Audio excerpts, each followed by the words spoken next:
What's going on, everyone? This is Vince with VShred.com, and if you're here because you are currently experiencing some low back pain, some low back soreness, and you're looking for some exercises that are going to help strengthen that today, I'm going to show you 6 of the best low back strengthening exercises. I'ma keep on going up till the lights go down. All right, so like I said in today's video, I'm gonna be going over 6 different low back strengthening exercises. Gonna be a mix of body weight and also ones that you can add weight to. And so what I recommend is trying out all these exercises and then just deciding which ones you like the most, which ones feel the best for you, which ones maybe relieve a little bit of that low back tension if you got some going on, and then doing it a couple times a week as a strengthening exercise, or doing it every single day before your workout as a warm-up. And just like picking one of these exercises, whichever one you like the most or whichever one works best for you, it's the same thing with choosing your path to getting in shape. There's specific things that are gonna work best for you depending on where you're at right now, whether you have a bunch of weight to lose, a little bit of weight to lose, if you're trying to bulk up, and ultimately where you want to be. And so if you want help with getting in shape as a whole, we have a free body type quiz. It's a super simple quiz to take. It's 6 different questions. They're multiple choice questions. I'll put a link to it down in the description below, but basically based on what you answer, I give you the 3 best things that are gonna help you get in shape. So if you're wanting to know how to get in shape, click that link, take the quiz. But let's get into these exercises. All right, so for exercise number 1, we are going to start with a very basic exercise, one that you've probably done before, but one that should not be overlooked if you are experiencing some low back tension. Also, this is great for anybody who has bad posture, because the exercise that I'm talking about are Supermans.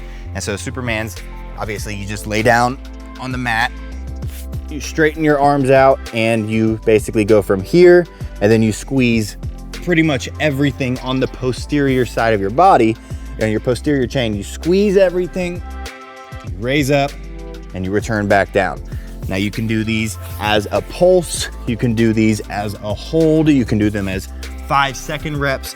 Basically, these are phenomenal for working your back extensors, which are going to be one of the things that helps with posture. So if you do have a little bit of hunch going, or you feel that your posture is what's leading to neck pain or low back pain, then this can be a great exercise that can help you out.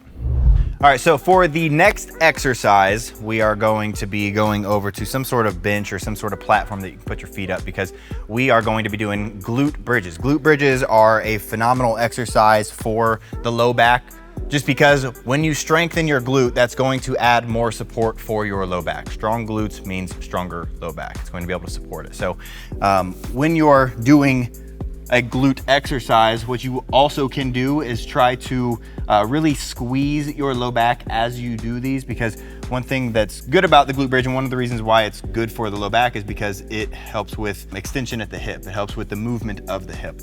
And so when you are doing this glute bridge, rather than just squeezing up like that, what you can really try to do is tense your low back, squeeze up, and you're not trying to overextend, but you want to squeeze that low back. So there's a difference between that and that. So I'm squeezing my low back here. I'm gonna go down. I'm not gonna touch the ground because I want to keep my glutes engaged. Squeeze up and drive with my low back without overextending. Go back down, don't touch the ground, and back up. And so that movement of the hip is going to help strengthen your glutes.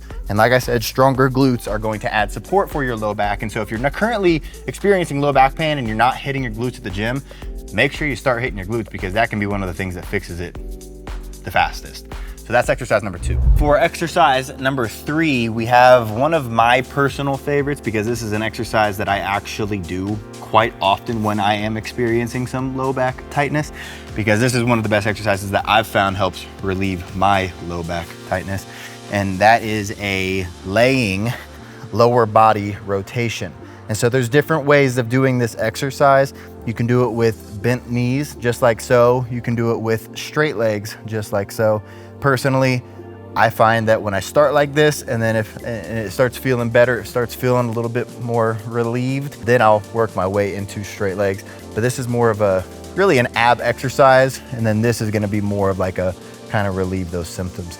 At least that's how I experience it. But for this exercise, what's great about it is you're working like the deep core muscles in your abs, and you're also working your obliques. And when your obliques are engaged, it's gonna take some stress off of your low back, which is going to help everything. So great exercise. So lay flat, knees bent, and then from there, you're basically just going to drop your knees down to one side, trying to keep this shoulder on the ground, feeling a nice stretch. Bring it back up to center and drop it down to the other side. And you might even get a couple pops in your back, just like so. Oh, but this is a fantastic exercise. I actually have some low back tightness right now, and this is feeling amazing. So, and then like I said, if you do that and you want to take it one step up, you can straighten your legs and treat it more as a windshield wiper. But fantastic exercise, highly recommend trying that one out. So the next exercise we have is a kettlebell swing. And if you don't have kettlebells, that's fine. You can use a dumbbell like I am using. This is like a 50-pound dumbbell. You don't have to go super heavy, but if you have done these before, the heavier you can work up, the more muscle activation you're going to get, obviously. But what's great about the kettlebell swing is it also has that hip extension, which is good, just very similar to a squat. But you're also going to be using your low back to stabilize your upper body as you swing this. So you're gonna be constantly working that low back as you swing this weight back and forth.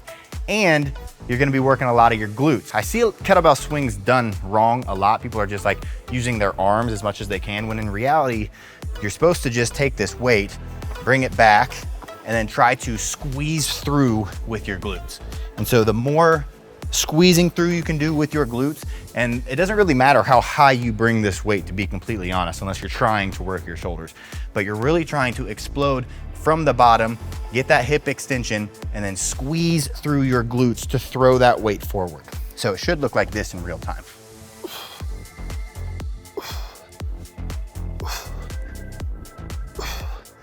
And like I said, you can do this with a kettlebell or just with a dumbbell, just like I did.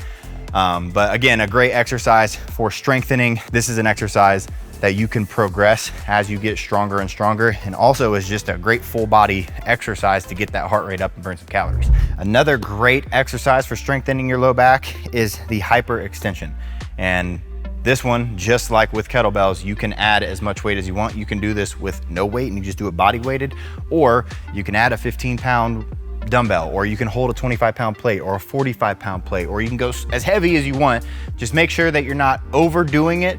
And one thing that you really want to look out for, so like when you're doing this exercise, you're trying to lock this into place and get this pad so that it's right, probably a couple inches below your hip bone. And so once you're in position, from there, you're gonna focus on getting into your starting position, and your starting position is going to be with a straight body. I see a lot of people doing this exercise and they end up here. You do not want to overextend your back when you're doing this exercise. And so you want to drop down, get a nice stretch in your low back, and then bring yourself up to level. So you want your body to be straight at the top, not past straight, so straight. Bring it back down, nice stretch, and squeeze. Down and squeeze. And so again, you can use no weight, you can use 25 pounds, 45 pounds, 10 pounds, whatever you want. You can basically build up. And this is just great because you're getting that isometric hold at the top, but you're also getting a nice concentric contraction because you're actually pulling this weight up. There's not many exercises that you're getting a concentric contraction with your low back, and you get this nice pull with your low back right there. And so the more that you can focus on that mind muscle connection with your low back, the better it's gonna be for you. So that's fifth exercise. Now let's get into the last one. So for the last one, we have another body weight exercise. I think this is one of the most underrated low back exercises. It's phenomenal for low back strengthening, core stability, and it's basically a bird dog. And a bird dog is basically you're just getting down on all fours right here, and you're keeping everything in your core tight and level. So you don't want sagging hips, and you don't want your back hunched either. Basically, you want this straight back. You want to pull your belly button in without overextending. Keep your back tight, keep your core engaged, and then from there, you want your shoulders directly above your hands. So you don't want to be up here and you don't want them out in front of you. From there, what you're gonna do is you're gonna take your, let's say your right arm and your left leg, and you're gonna extend them both out at the same time without moving anything else in your body. So the tightness in your body, the stability that you're creating should keep your body from moving while you're moving your arm and your leg. So what that should look like is this. Go as far as you can and return it back down. Then do the same thing with the other arm and the other leg. Reaching as far as you can. And this exercise was actually shown to me by, well, not shown to me, but I was told to include this in my warm-up or in my training after I herniated a disc, because I was actually told that this exercise can help prevent disc herniations. And so this is definitely one that I've done plenty of and I highly recommend doing. It just helps with that deep core strengthening and stability and low back stability. Those are the 6 exercises. So like I said, try out all 6 of these, see which ones you like, which ones feel the best for you, and then throw maybe 2 or 3 of these into your low back strengthening day that you do, say 2 times a week, or do a couple of these unweighted before you get into a back workout or a leg workout, or whenever your low back's feeling tight. And just let me know down below if you have any exercises for your low back that you personally like doing that I didn't cover in today's video. I'd be real curious to hear what you guys are currently doing that work great for you. But other than that, make sure you guys are subscribing to the channel. If you liked this video, we got tons of other content coming out. And if you have any specific type of content you want us to make, also let us know. And also smash that like button. See you, smash it. Right now, it takes 1 second to smash the like button. So hit that like button, helps out with the algorithm. It helps other people who are experiencing low back pain see this video. So thank you guys for watching. I hope you enjoyed this video, and I'll see you in the next one.